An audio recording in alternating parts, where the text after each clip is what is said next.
We all know of God, Satan, angels, and demons. But is there more to the unseen realm than that? Scripture alludes to a divine council, sons of God, and other confusing concepts.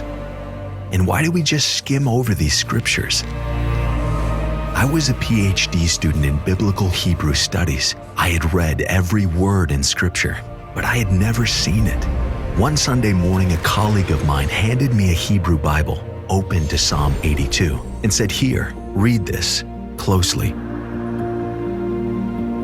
God has taken his place in the divine council. In the midst of the gods, he holds judgment. God in the midst of other gods?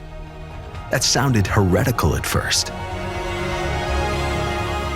But this concept showed up in Genesis, Deuteronomy, the Gospels, and Revelation. I discovered it in the works of trusted scholars. I just couldn't ignore it. What is the unseen realm? Could understanding it bring light to confusing passages? Could it clarify some unclear concepts in the Bible and even help us understand Jesus' mission better? These questions fueled a 15-year journey into researching what the ancient Israelites believed about the unseen realm. I like to think of it this way. If we had an ancient Israelite sitting with us here in the room, and we asked each other and we asked that fellow, what does this or that passage mean?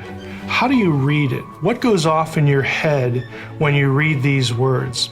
His answer is going to be a lot different than what our answer would be, especially when we're in some text that we think is either really strange or odd or just plain weird or even scary because of the supernatural presuppositions behind it.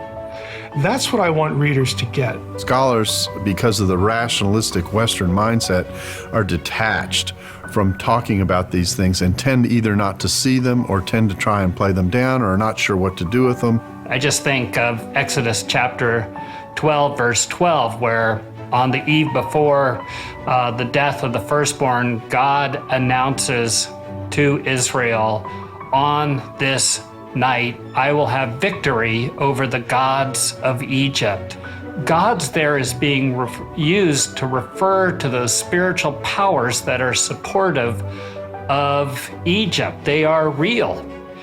They're not God like Yahweh. They're not his peers. God created them too. And elsewhere we might use the language of angel or demon. What Unseen Realm does is help people understand that the world of Scripture is a real world, and it can give us a way to bring these together under the rubric of a God who's created a spiritual realm as well as a physical realm. Michael's done a wonderful job in terms of communicating his message in a very interesting way. You won't be able to put the book down once you pick it up.